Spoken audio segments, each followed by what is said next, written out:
जीवन की शिक्षाप्रद कहानी जो आपका जीवन बदल देंगी।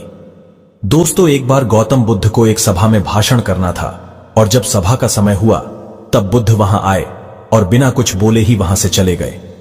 तकरीबन 100 से भी ज्यादा लोग बुद्ध का उस सभा में इंतजार कर रहे थे और बुद्ध के इस तरह के व्यवहार को देखकर सभी लोग बहुत चौंके, लेकिन किसी ने भी बुद्ध से कोई भी प्रश्न नहीं किया। दोस्तों, अगले दिन फिर से सभा का आयोजन हुआ और दूसरे दिन सभा में लोगों की संख्या तकरीबन घट गई। इस बार तकरीबन 80 लोग सभा में बैठे हुए थे। बुद्ध सभा में आए, लेकिन इस बार भी बुद्ध ने वही किया, यानी बुद्ध इस बार भी आए और बिना कुछ बोले ही वहां से चले गए। लोग दोबारा से चौंके, लेकिन किसी ने भी बुद्ध से कोई प्रश्न नहीं किया। अगले दिन सभा का आयोजन फिर से किया, लेकिन इस बार सभा में लोगों की संख्या और घट गई।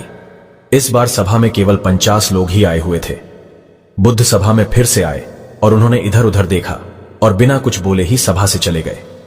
उसके बाद कुछ लोग क्रोधित भी हुए, क्योंकि लोगों ने अपना काम छोड़ छोड़कर आए हुए थे, लेकिन किसी ने भी बुद्ध से कोई प्रश्न नहीं किया।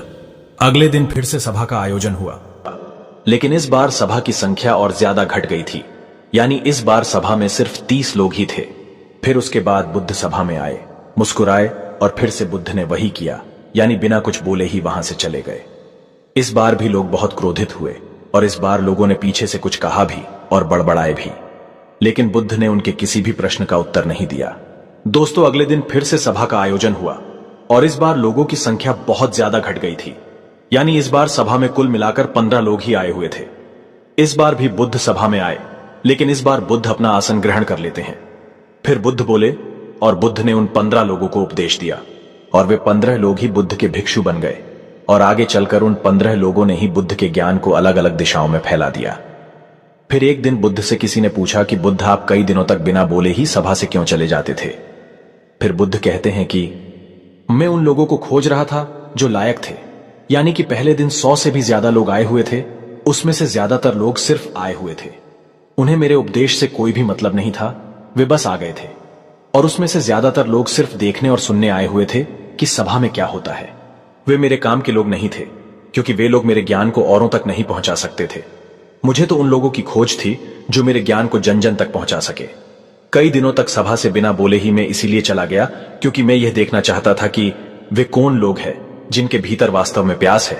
जिन लोगों के भीतर में वास्तव में प्यास थी, वे लोग अंत तक जरूर रुके, और जो लोग बस ऐसे ही आ गए थे, वे लोग पहले या दूसरे दिन ही चले गए। जिनके भीतर धैर्य था, उन्हें मुक्ति का मार्ग भी मिला, और जो लोग जल्दबाजी में थे, वे लोग अब घर में बैठे हुए हैं। सवाल यह नहीं है कि मैं तुम्हें क्या दे सकता हूं, बल्कि सवाल यह है कि तुम क्या ले सकते हो।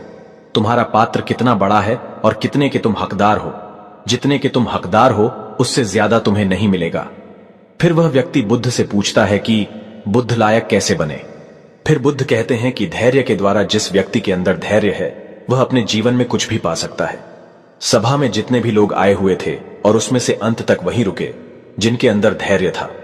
चाहे तुम्हारे जीवन में तुम्हारा लक्ष्य जो कुछ भी हो, लेकिन तुम बिना धैर्य के सफलता के चरम तक नहीं पहुंच सकते। फिर वह व्यक्ति बुद्ध से पूछता है कि कोई व्यक्ति अपने भीतर के धैर्य को कैसे बढ़ाए? बुद्ध कहते हैं कि निरंतर अभ्यास के द्वारा हम अपने भीतर के धैर्य को बढ़ा सकते हैं। जैसे कोई व्यक्ति जब ध्यान करना शुरू कर देता है, तो उसका मन उसके सामने कई सारे अड़चने लाता है, लेकिन उसका धैर्य उसे एक दिन उसके लक्ष्य तक जरूर पहुंचा देता है। फिर वह व्यक्ति बुद्ध से कहता है कि मैं समझ गया, बुद्ध में समझ गया, यानी मुझे धैर्य के साथ निरंतर अभ्यास करने की आवश्यकता है। अब आपको समझ आ गया कि आपके पास वो क्यों नहीं है जो आप पाना चाहते हैं, क्योंकि आप उसके लायक नहीं है। आप लायक तभी बनेंगे जब आप अपने भीतर धैर्य को बढ़ाएंगे। और धैर्य कैसे बढ़ेगा? धैर्य बढ़ेगा निरंतर अभ्यास के द्वारा। और अभ्यास कौन करेगा? अभ्यास करेंगे आप, तो फिर करते क्यों नहीं?